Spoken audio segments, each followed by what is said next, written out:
우리 하나님의 말씀 사무엘상 22장 1절부터 2절 2절의 말씀입니다. 예, 우리 같이 한번 읽도록 하시겠습니다. 시작. 그러므로 다윗이 그곳을 떠나 아둘람 굴로 도마함에 그의 형제와 아버지의 온 집이 듣고 그리로 내려가서 그에게 이르렀고 환난 당한 모든 자와 빚진 모든 자와 마음이 원통한 자가 다 그에게로 모였고 그는 그들의 옥토머리가 되었는데 그와 함께한 자가 400명 가량이었더라. 네, 감사합니다. 예, 우리 하나님의 관심은 여러분 한 사람 한 사람의 관심이 굉장히 깊습니다. 할렐루야. 여러분 한 사람 한 사람이 정말 한 주간에 살면서 어떻게 살아가는지, 또 나와 함께 할 때 또 어떻게 하나님이 도와주시고 계시는지, 하나님은 여러분 한 사람 한 사람의 굉장한 관심을 가지고 계십니다.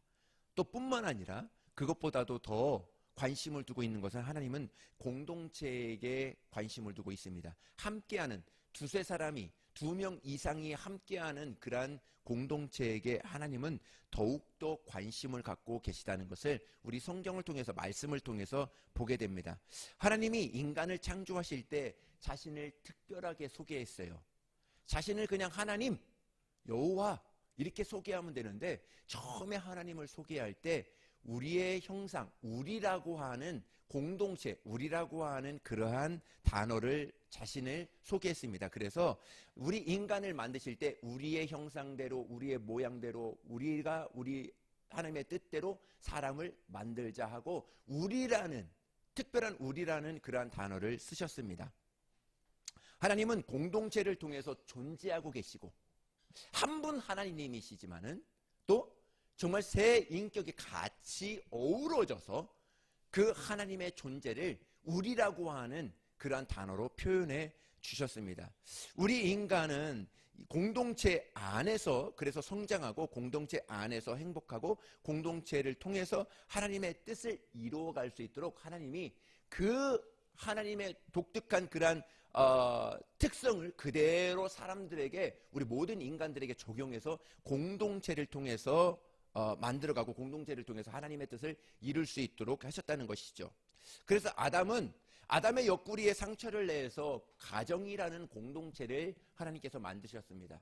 그리고 또 예수님의 옆구리를 통해서, 옆구리의 피를 통해서, 창자국을 통해서 교회라는 공동체를 만들어 주셨습니다.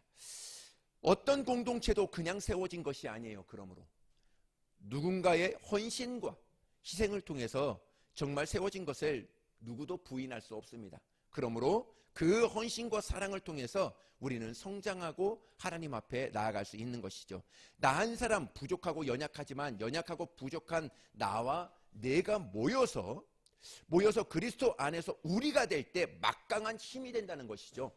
정말 그 공동체의 비밀이 여기 있다는 것입니다. 그래서 우리가 이렇게 연약할지라도 하나님은 우리를 무엇으로 보느냐 하면요, 에클레시아, 그 당시에 최강 막강의 부대인 그 부대로 우리 교회를 보시는 거예요. 할렐루야. 그래서 우리 교회는 우리 눈으로 보는 것이 아니라 하나님의 눈으로 보는 거예요. 하나님은 우리를 막강한 그러한 군대로 우리 하나님께서 보기를 원하시고 그러한 사랑의 공동체로 하나님은 우리를 보고 계시다는 것이죠. 나약하고 나도 부족하지만, 나도 약하고 너도 부족하지만 우리는 강력한, 그래서 하나님이 최종 병기 공동체를 통해 공동체로 만들고 싶은 것이죠. 하나님의 비밀을 아는 마귀는 공동체를 깨는 일을 하지만 하나님은 공동체를 하나 되게 하는 해서 공동체를 통해서 하나님의 일을, 자신의 일을 이루어가기를 원하신다는 것이죠. 공동체는 하나님에게도 우리에게도 굉장히 중요하다는 것입니다. 교회는 구원의 공동체를 뛰어넘어, 구원의 공동체가 필요 없다는 것이 아니에요. 우리 모든 성도들은 구원받은 성도들이고, 할렐루야, 구원받을 성도들입니다. 그래서 이 공동체, 구원의 공동체는 굉장히 중요한 것입니다. 이것을 여기에만 머무는 것이 아니라, 구원받았다 여기만 머무는 것이 아니라 이제는 부르심의 공동체로, 이제는 사명의 공동체로 이 안에서 구원의 공동체도 이루어가며 구원의 공동체를 이룬 사람은 다시 사명의 부르심으로 나아갈 수 있는 그러한 공동체로 하나님께서 우리 교회를 선택해 주시고 우리 교회를 통해서 그러한 일들을 이루어가기를 원하신다는 것이죠. 하나님은 예수님의 십자가의 은혜가 부족해서 교회를 세우신 것이 아닙니다. 할렐루야. 예수님의 십자가는 완벽합니다. 그 한 방울로 지금의 80억 명의 영혼들을 다 구원하셨어요. 구원받지 못하는 영혼들은 그 사실을 믿느냐 믿지 않느냐 그 사실에 있는 것이지, 하나님의 한 방울은, 피 한 방울은 모든 오고 오는 모든 인류를 다 구원하고 남습니다. 예수님의 피로 구원받은 하나님의 자녀들이 언젠가 가야 될 하나님의 나라를 막연하게 기대하고 기다리는 것으로 끝나는 것이 아니라 이 땅에 구체적인 하나님의 나라가 세워질 수 있도록 성령님이 이 땅에 우리 안에 부어주셔서 성령님을 통해서 교회를 세워나갈 수 있도록 하나님께서 우리에게 은혜를 베풀어 주셨다는 것이죠. 하나님은 그 아들 예수님을 보내셔서 공동체를 완성하셨습니다. 할렐루야. 교회를 세우셨어요. 그리고 성령님을 보내서 교회 공동체를 다시금 든든하게 서로 연합될 수 있도록, 서로 연결될 수 있도록 만드시고 이 땅에 존재할 수 있도록. 교회가 세워졌는데 성령님이 없다면 그것이 교회일까요? 그것은 교회라고 할 수 없다고 봅니다. 성령님은 우리 각각 교회에 임하셔서 그 교회가 나의 교회다, 하나님의 교회임을 증거하고 계시다는 것을 우리는 보고 있다는 것이죠. 증거하고 계시다는 것입니다. 여러분, 공동체를 세우는 일에 정말 힘쓰는 정말 축복받는 우리 저와 여러분 되시기를 바랍니다. 어떤 일에도 공동체를 깨는 일에 있어서 주역이 되지 마시라는 것입니다. 마음에 들지 않고 정말 성도와 성도 간에 또 친구와 친구 간에 마음에 들지 않는 일들이 왜 없겠습니까? 있지만 정말 서로가 서로를 안아주고 왜 그 사람을 나에게 붙여주셨는지, 왜 그 사람을 우리 공동체에게 붙여주셨는지 그것을 잘 알고 이러한 사랑이 저 사람에게는 필요하구나, 저 성도에게는 피고로 하구나 하고 안아주고 보듬어주고 사랑으로 섬겨줄 수 있도록 우리에게 붙여주신 거예요. 내가 싫다고 해서 안 하면 안 됩니다. 내가 좋다고 해서 좋은 것만 해서는 안 됩니다. 내가 싫어도 해야 되고 정말 좋아도 어떻게 보면 내려놓을 줄 알아야 되고, 이것이 바로 교회 공동체, 하나님이 세우시는, 하나님이 운영하시는 그러한 공동체가 아닌가 보게 됩니다. 많은 교회들이 그렇죠. 정말 자그마한 교회들이라 할지라도 어른들이 이렇게 했으면 좋겠다, 저렇게 했으면 좋겠다 해서 많이 좌지우지되는 경우들이 많이 있습니다. 교회는 그런 것이 아닙니다. 어떤 일에도 공동체를 깨는 일에 주역이 되지 마시고 정말 하나가 되는 그 일에 쓰임받아서 자자손손 축복받으시기를 예수님의 이름으로 축복합니다. 믿음, 소망, 사랑의 교회가 개척되기 전에 우리 교회가 어떤 교회가 되기를 원하느냐, 이 질문은 저는 오늘 두 가지를 통해서 저와 여러분에게 나누고자 합니다. 하나는 구약 성경에 나오는 공동체이고, 또 하나는 신약 성경에 나오는 공동체입니다. 첫째, 신약 성경에 나오는 공동체는 베다니 공동체예요. 베단이라는 뜻은 상한 자들의 마을이라는, 고난당한 자들의 마을이라는 뜻을 가지고 있습니다. 인생의 환난을 당한 자, 아픔을 당한 자들이 모여서 서로 위로하고 서로 함께 살아가는 자들의 마을이 바로 베단이라는 마을입니다. 그런 마을을 담고 싶은 거예요. 그래서 그런 것입니다.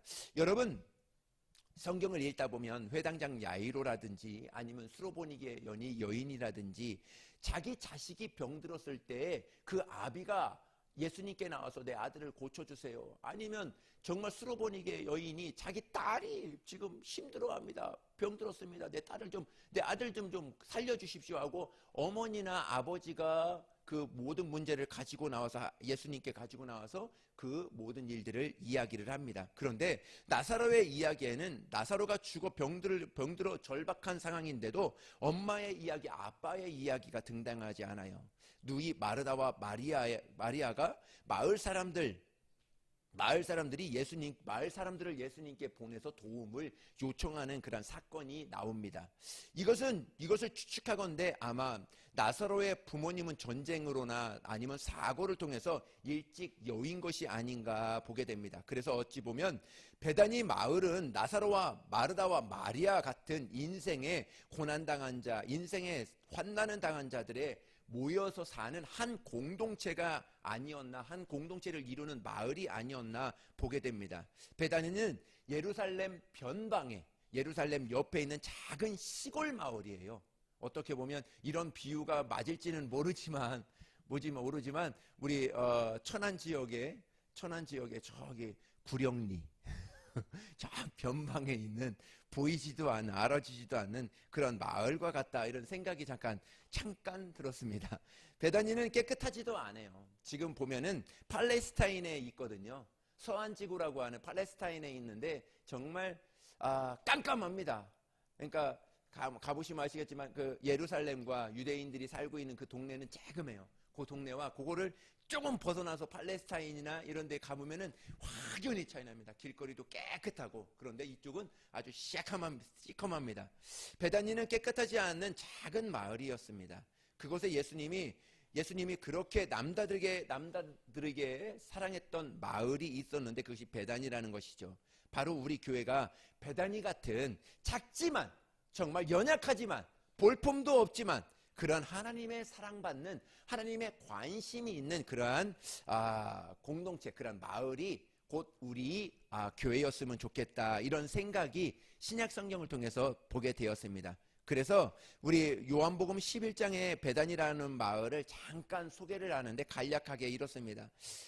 나사로 남매가 등장하고 오라비 나사로가 병들어 누이 마르다와 마리아는 예수님을 사람들을 보내서 요청을 합니다. 보냄을 받은 사람들이 주님께 가서 이렇게 이야기합니다. 주님, 사랑하는 자가 병들었습니다. 주님이 사랑하는 자가 병들었습니다. 그 이야기를 듣고 어떤 이유인지 주님은 바로 달려가지 않고 의도적으로 늦장을 부리시는 것처럼 보여지게 됩니다. 결국 주님을 기다리다가 나사로는 죽고 사흘이 지나서 주님은 나사로의 집에 도착합니다. 결론적으로는 나사로는 예수님의 기도를 통해서 살아난 다음 나사로를 통해서 많은 사람들이 주님을 믿었다, 예수님을 믿었다, 이런 이야기가 있죠. 두 번째, 또 하나의 베다니라는 마을이 등장합니다.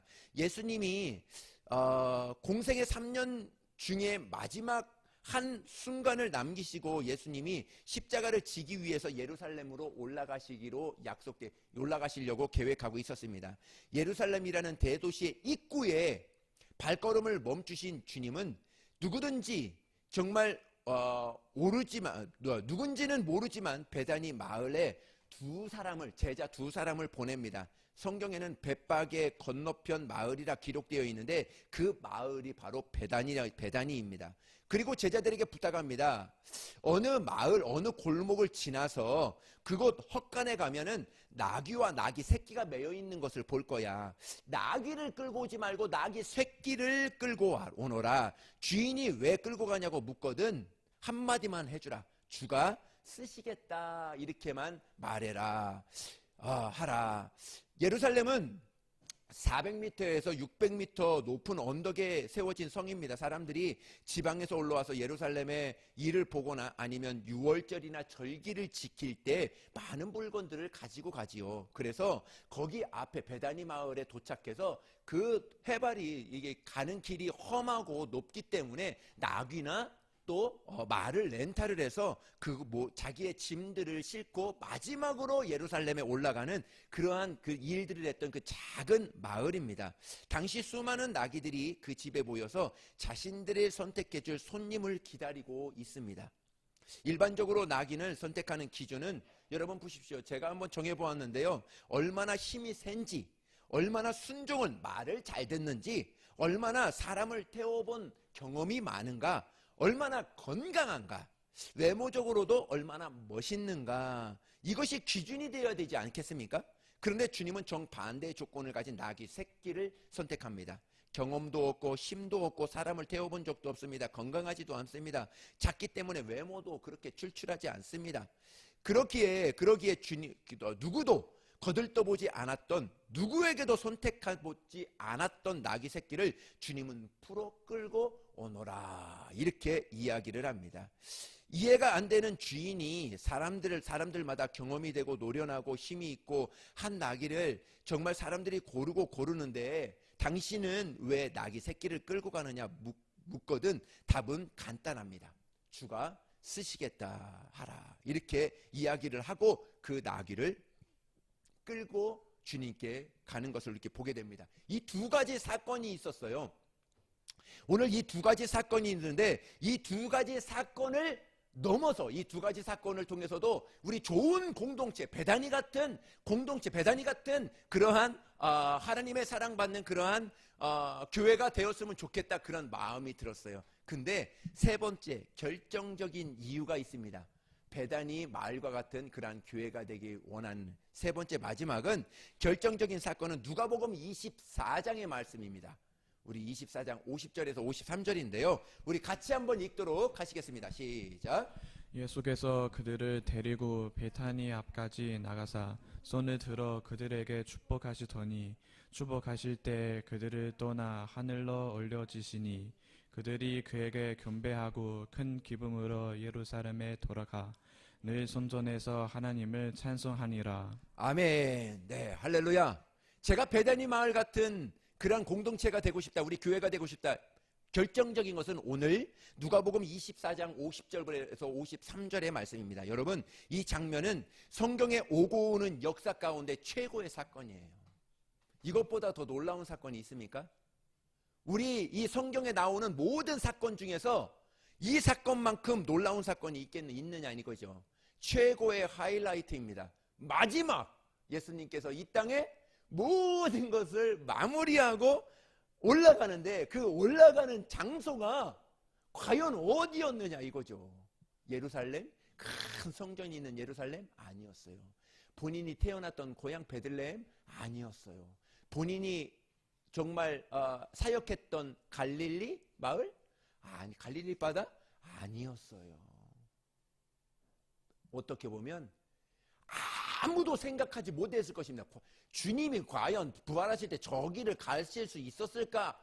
아무도 생각하지 못했을 것입니다. 제자들도 생각하지 못했을 거예요. 근데 주님은 베다니 마을을 선택합니다.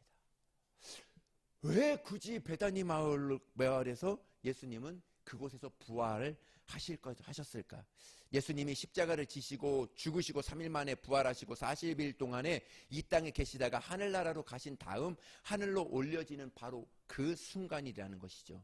이제 하늘로 가시면서 마지막 보고 싶은 사람들이 있었던 거예요. 우리가 임종할 때 누가 제일 보고 싶을까요? 누가 보고 싶습니까? 내 사랑하는 자식들. 그죠? 내 자식들이 보고 싶죠. 부르는 거죠. 예수님도 똑같아요. 임종하시기 전에, 예수님이 부활하시기 전에 이제 다시 올 때 그 날까지 보지 못하는 그 순간까지 그 마지막으로 보고 싶은 사람들이 누구였을까? 이 베다니 마을 사람들이었다는 것이죠. 그곳에 의도적으로 가신 것입니다. 바로 정말 여러분, 예루살렘에서 베다니까지는 걸어서 약 30분 정도 걸어가야 된다고 합니다. 예수님이 여기든 저기든 어디서든 가시면 될 수 있을 텐데 주님은 의도적으로 모여든 제자들과 함께 베다니로 간 거예요. 그리고 손을 들어 베다니 마을 사람들을 축복하시고 그들을 정말 보는 앞에서 하늘로 올라가셨다는 것이죠. 베다니 마을 사람들이 큰 기쁨으로 예루살렘에 들어가 하나님을 찬송했다. 오늘 누가복음 24장에서는 이야기하고 있습니다. 누구도 관심조차 없었던 베다니 마을, 그 마을 앞에 가셔서 그 사람들을 만나보시고 그 사람들을 축복하시고 하늘로 올라가셨습니다. 제가 생각해 보았습니다. 베다니 마을 사람들이 예루살렘에 가서 그 성전에서 날마다 하나님을 찬송했다 했는데 언제까지 했을까? 성령님이 오실 때까지 했지 않았을까? 아마 120명이 마가다락방에서 정말 성령님이 오실 때까지 기도했다 했는데 제 생각에는 이 다수가 베다니 마을 사람들이 아니었을까? 이렇게 생각을 하게 됩니다. 제가 이런 마음이 들었습니다. 우리 교회가 이런 교회였으면 좋겠다. 마지막 때 주님이 오실, 주님을 맞이할 수 있는 교회. 이제 베다니 마을은 예수님이 올라가실 때 처음 내가 이제 올라가 이제 조금 있으면 성령님을 보내고 또 성령 이제 조금 있으면 내가 올 거야 하고 그 마지막 인사를 했던 곳이 베다니였다면 이제 예수님이 그 인사했을 때 그 시기를 이 땅에 오시는 그 시기, 이 땅에 오시는 그 곳이 바로 우리 교회였으면 좋겠다. 이런 마음이 저에게 정말 말씀을 준비하면서 간절히 이렇게 들었습니다. 얼마나 좋을까. 이것이 바로 신약에서 본 가장 제가 사모하고 좋은 공동체, 베다니 공동체였습니다. 그 교회가 우리 교회였으면 좋겠습니다. 두 번째, 구약에서 소개하고 있는 공동체는 오늘 본문의 공동체입니다. 이것이 바로 어디냐면 아둘람 공동체라는 거예요. 제가 가고 싶은 곳이 있는데 아둘람 동굴이에요. 여러분 많이 들어서 아시겠지만 다윗이 사울을 피해서 했던 그 곳이 바로 아둘람 동굴입니다. 그런데 그 동굴을 찾기가 쉽지 않다고 합니다. 큰 대로변에 있는 것이 아니라 큰 대로변에서 내려서 한참을 또 걸어서 가야 그곳을 꼬불꼬불 야산을 넘어가야 그 동굴을 만날 수 있다고 합니다. 여러분 이스라엘 성지 순례객들에게 이 아둘람 동굴은 별로 관심이 없는 것 같습니다. 왜냐하면 찾기가 쉽지 않고 그곳을 가려면 외딴 곳으로 한참을 하루를 허비해야 되기 때문에 그런 것 같아요.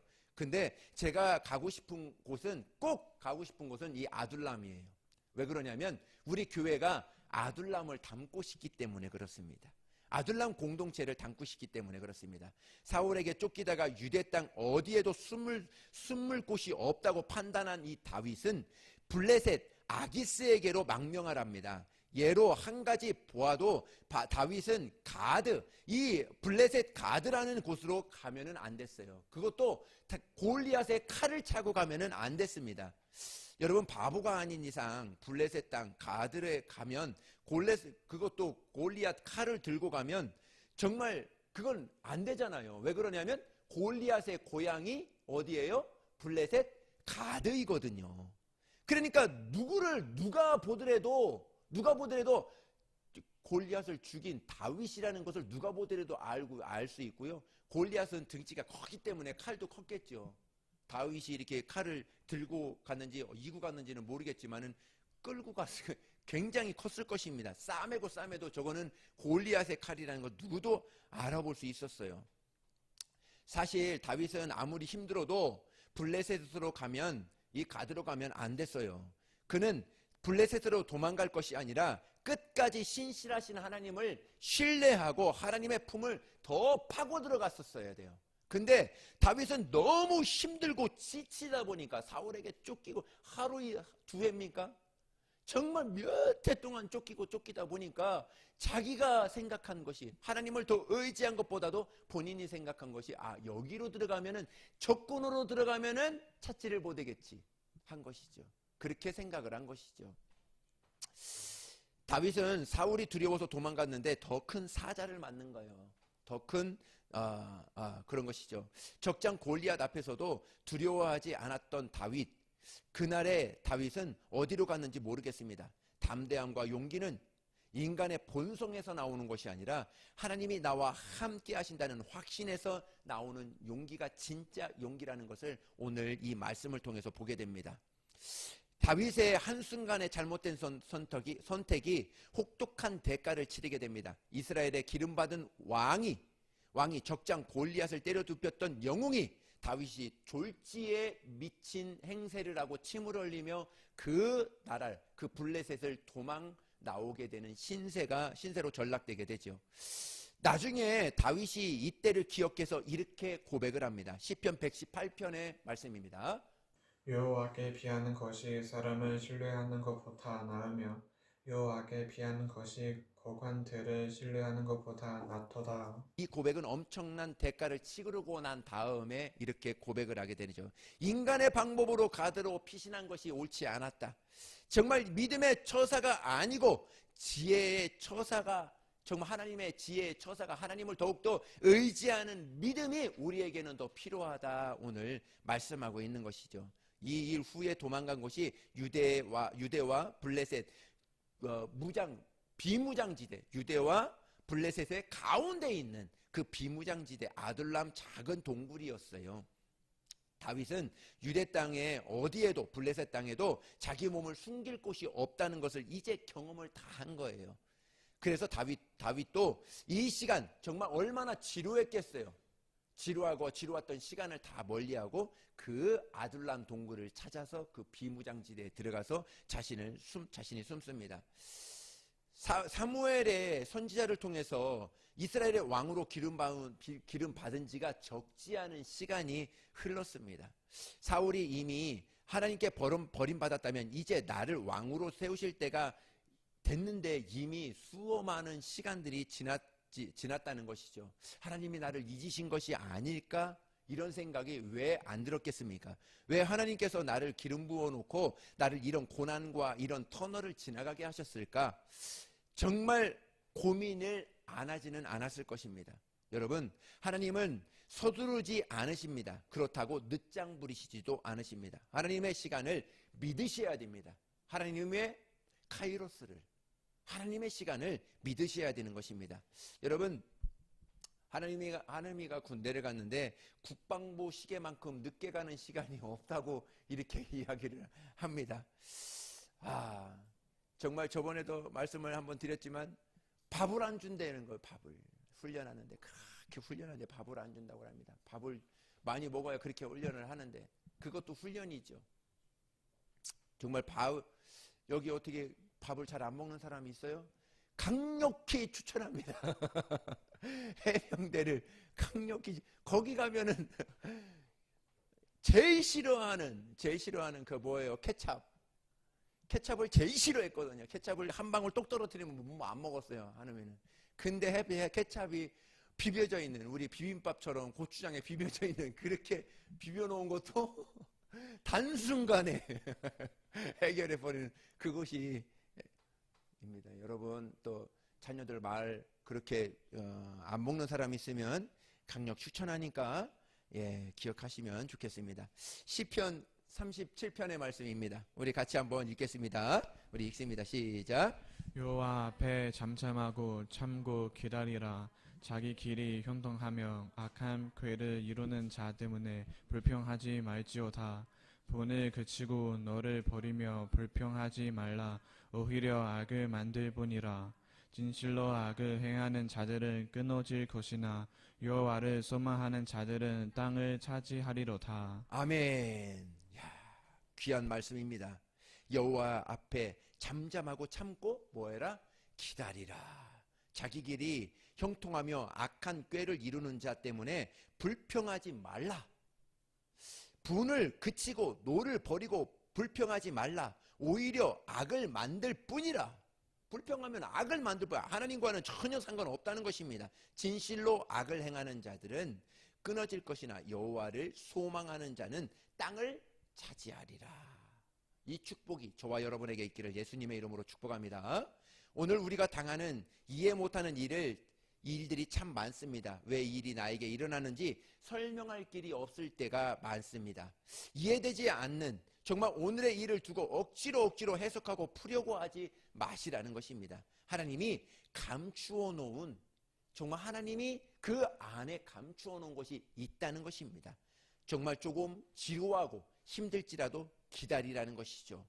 여러분, 조금 시간이 지나보면 왜 그것이 나에게 있었는지, 그 시간들이 있었는지 알게 되죠. 저도 그렇습니다. 청년 때나 뭐 사역할 때나 이런 때는 제가 그 뜻을 전혀 몰라요. 전혀 모릅니다. 또 오해할 때도 있어요. 왜 이 시간을 줬는지 오해할 때도 있습니다. 그러나 시간이 얼마 지나고 난 다음에 제가 간증을 한번 했죠. 저는 청년 때 목회자가 되기로 소망했던 사람이에요. 하나님 앞에 소원했던 사람입니다. 그런데 그 소원하고 몇 년 지나서 4, 5년, 5, 6년 지나서 저를 중국에 보냅니다. 목회와 선교와 무슨 상관이 있어요? 중국 가는 거와 상관없잖아요. 그건 선교고 나는 목회를 꿈꾸는데 이것을 어떻게 연결할 수 없죠. 그러나 어찌하든 무슨 일을 통해서 하나님이 한국으로 다시 보내셨어요. 다시 부교육자로 10년을 섬기게 했습니다. 그리고 그때 하나님이 저를 부르신 그 뜻을, 하나님의 말씀 부르신 것을 다시 듣게 됩니다. 기도하는 중에 듣게 됩니다. 그리고 저는 지금 하나님이 제가 몇십 년 전에 청년 때 하나님 앞에 서원했던 그 기도의 응답을 지금 받고 지금 이 자리에 서 있습니다. 이 과정은 우리가 이해하지 못하고 또 알 수도 없을 때가 많이 있습니다. 그것을 억지로 풀려고 하지 마시라는 거예요. 이 일은 왜 일어났는지, 이 일은 지나고 나다 보면 다 이해가 되더라는 것이죠. 저만 그러겠습니까? 여러분들도 그러지 않습니까? 여러분들도 많은 일들이 있었잖아요. 그 일들에 있어서 그 당시에는 이해가 되지 않고 정말 많은 일들이 있었는데 이해가 되지 않을지라도 조금만 지나보면 모든 일들이 정말 바늘기 깨듯이 다 이어지고, 아, 이때는 이것 때문에 있었구나 하는 것이죠. 여러분, 잘 산다는 것은 돈이 많다는 것이 아니죠. 잘 사는 것은 내가 오늘 앉은 내 자리, 이 상황에 대한 의미 부여입니다. 이 자리는 왜 있느냐? 이 일들은 나에게 왜 일어나고 있느냐? 사명에 부여해야 되는 거예요. 오늘 이 일들이 왜 일어났는지 내 사명을 통해서 내 부르심에 연결을 해놓으면, 연결을 시켜놓으면 아주 그것은 답이 간단하고 명쾌합니다. 이것만큼 명쾌하지 않아요. 정말 이거는 최고의 그 답이 거기에 있어요. 오늘 모든 일어난 일이 나의 부르심과 딱 연결시키면 아주 명쾌한 답이 이루어지게 됩니다. 그것이 지금의 상황에서 이해가 되고 이해가 되면 하나님 앞에 감사하고, 이해되지 않을지라도 얼마 되지 않아서 그것이 나에게 보여지게 된다는 것이죠. 많고 적음이 아닙니다. 오늘 사는 이유가 있다면 오늘 이때를 위하여, 오늘 저 때를 위하여, 앞으로 일어날 이때를 위하여 오늘 이 시간을 준 것이구나 하는 것을 내가 믿고 나아가는 것이죠. 만약에 이때 이 일이 없다면 여러분들은 살려지는 것이지 사는 것이 아닙니다. 모든 그리스도인들의 우연은 없습니다. 내가 공부했던 이유, 그때 공부했던 이유, 그때 그것을 경험했던 이유, 그것을 알게 했던 이유, 그것을 가지게 했던 이유, 그것은 어느 지금의 그것을 풀 수도 있지만 정말 그것이 얼마 지나지 않아서 그것이 다 이해가 되더라는 것이죠. 우리 아이들이 그런 이야기를 합니다. 야, 공부할 때 공부해라, 이렇게 이야기를 합니다. 그 당시에는 몰라요. 지나고 나면 내가 왜 공부를 열심히 했어야 했는지, 내가 왜 노력을 했어야 했는지, 내가 왜 이 일에 충성을 했어야 되고 순종을 했어야 되는지 지나보면 얼마 지나지 않아서 다 그것을 알게 되더라는 것이죠. 예, 아둘람의 사건과 연결되는 이야기가 있습니다. 시편 57편의 말씀입니다. 우리 읽습니다. 시작. 하나님이여, 내 마음이 확존되었고 내 마음이 확존되었사오니 내가 노래하고 내가 찬송하리이다. 내 영광아 깰지어다. 비화야 수금아 깰지어다. 내가 새벽을 깨우리이다. 아둘람 동굴에서 다윗은 이것을 확정한 거예요.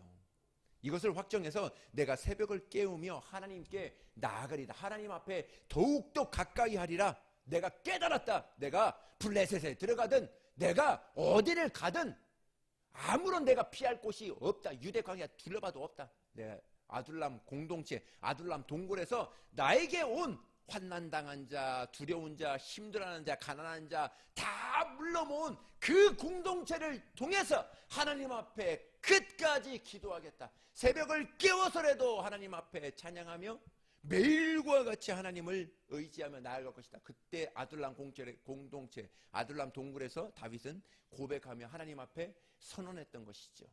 선포했던 것이죠. 제가 생각해 보았습니다.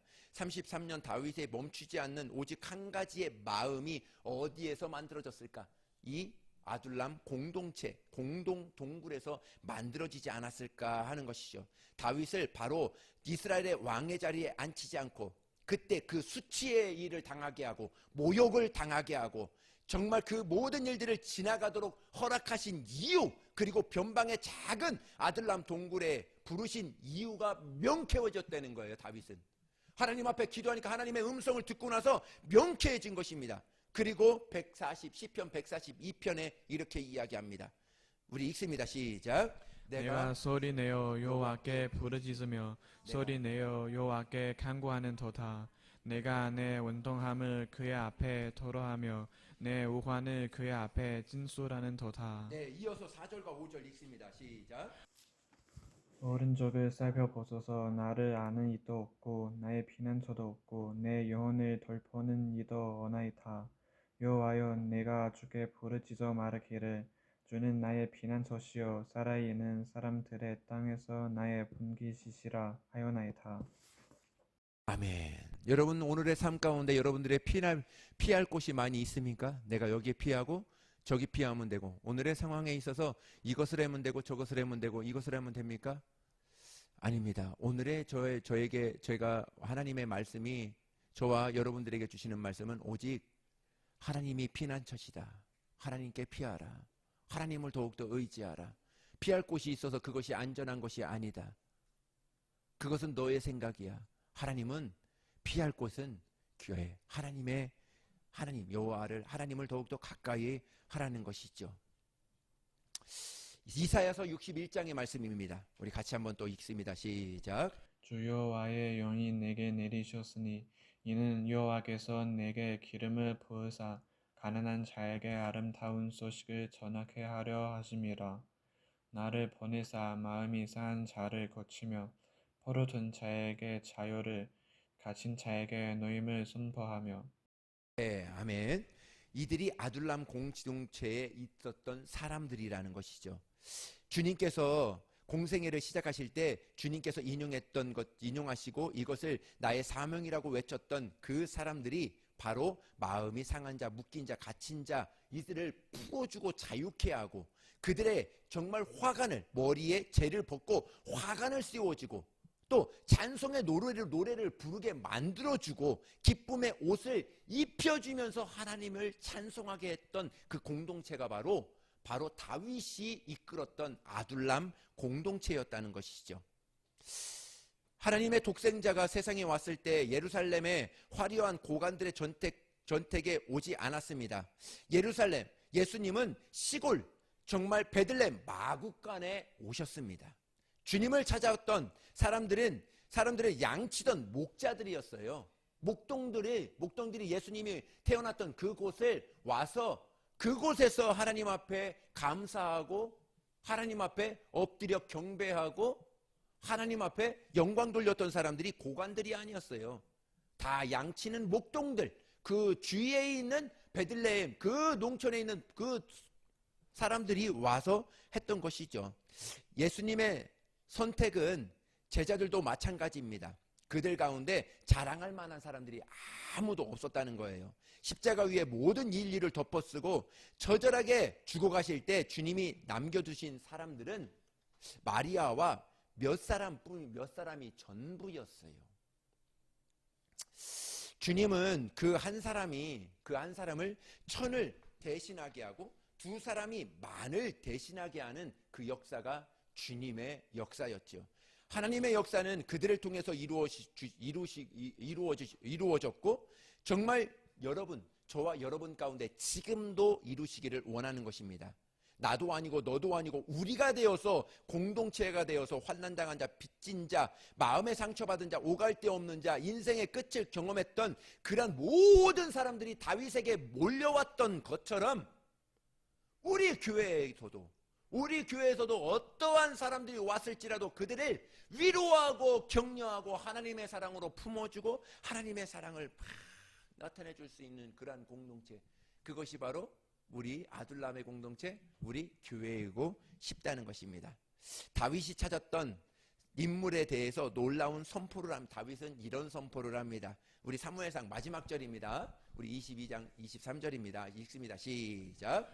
두려워하지 말고 내게 있으라. 내 생명을 찾는 자가 내 생명도 찾는 자니 내가 나와 함께 있으면 안전하리라 하니라. 아멘. 예. 다윗은 인간적으로 보면 굉장히 허당기가 있습니다. 왜냐하면요, 여기 우리 23절에 보니까요, 제가 한번 다시 읽을게요. 두려워하지 말고 내게 있으라. 사람들이 온 거예요, 다윗에게. 그러니까 너희들 두려워하지 말고 내게 있으라. 내 생명을 찾는 자가 내 생명도 찾는다. 그러니까 너의 생명을 찾는 자가 나의 생명도 찾는 자, 동일한 사람들이 우리를 죽이려고 지금 찾고 있다. 그런데 나와 함께 있으면 나도 잡히면 죽을 사람인데 나와 함께 있으면 뭐 한다는 거예요? 안전하리라. 이렇게 이야기를 하게 됩니다. 안전하리, 생명을 찾는 자가 있으니 나와 함께 있으면 안전하리라. 다윗이 이렇게 이야기합니다. 사실 다윗 자기 몸도 당할 수 없어요. 자기 몸도 지금 누구한테 쫓기고 있는 거예요. 쫓기고 있고 도망자의 신세입니다. 그런데 오는 모든 사람들에게 뭐라고 그러는 거예요? 너희들 여기가 안전해. 나하고 함께 있어야 너희들은 안전해. 이렇게 이야기를 하게 됩니다. 여러분, 그렇습니다. 믿음, 소망, 사랑의 교회가 안전한 곳입니다. 할렐루야. 할렐루야. 예, 보기에는 작고 보기에는 뭐 볼품도 없습니다. 내세울 것 없습니다. 그러나 제가 자신하는 것은, 제가 여러분들에게 정말 여러분들에게 선포하는 것은 이곳에 하나님의 관심이 있기 때문에 그렇습니다. 예. 베다니와 같은 그러한 공동체, 아둘람과 같은 그러한 공동체, 하나님이 얼마나 사랑하셨는지 우리는 말씀을 통해서 보게 되었습니다. 우리 교회가 그렇습니다. 많은 사람들이 모여 있지는 않지만 하나님의 사랑과 하나님의 은혜가, 하나님의 축복이 말씀을 통하여 우리 성도들 간의 섬김을 통하여 이루어지는 그러한 공동체가 되고 싶다는 것입니다. 이 땅에서 하늘 문을 열 수 있는 능력, 공동체에게 주어진 것이죠. 한정 구름을 어떻게 비올 수 있게 할 수 있겠습니까? 공동체 안에 연합할 수 있기를 예수님의 이름으로 축복합니다. 저희가 여름에 교회 수련회를 가든지 무엇을 하든지 할 때 예전에 어떻습니까? 비 온다고 그러면 아침 일찍 나가서 뭐예요? 비야 멈추어라, 구름아 다 떠나가라 외치지 않습니까? 그럴 때 어때요? 그때 비 왔습니까? 안 왔습니까? 에? 안 왔잖아요. 안 왔잖아요. 요새 뭐 그렇습니까? 비 오면은 아예 비 온다고 안 해고 다 그러잖아요. 근데 우리 청년 때 어땠어요? 뭐 수련회 간다, 뭐 모임 있다, 뭐 한다, 뭐 체육대회 한다. 꼭 비 올 때 그때 어떻게 비가 와요? 그러면 그때 가서 외치지요. 두번 불 끈지고 비야 멈추어라, 구름아 떠나가라 하고 다 그렇게 외치면서 우리 모든 하나님의 일들을 했던 증인들 아닙니까? 그렇습니다. 우리 교회에는 그런 증인들이 있어요. 그런 사람들이 있습니다. 하나님이 관심을 두고 있는 사람, 그 음성으로 모든 문들을 다 열렸던 그러한 증인들이 우리 교회에 있습니다. 그리고 그 증인들로 통해서 다음 세대에게 그 믿음이 전수되고 흘러가게 될 것입니다. 그리고 그 사람들이 이 시대에 다시 한번 외칠 수 있는 비야 멈추어라, 구름아 떠나가라, 정말 하나님의 선포를 외칠 수 있는 그런 공동체, 베다니의 공동체, 아둘람의 공동체가 우리 교회가 될 수 있기를 예수님의 이름으로 축복합니다. 기도하겠습니다.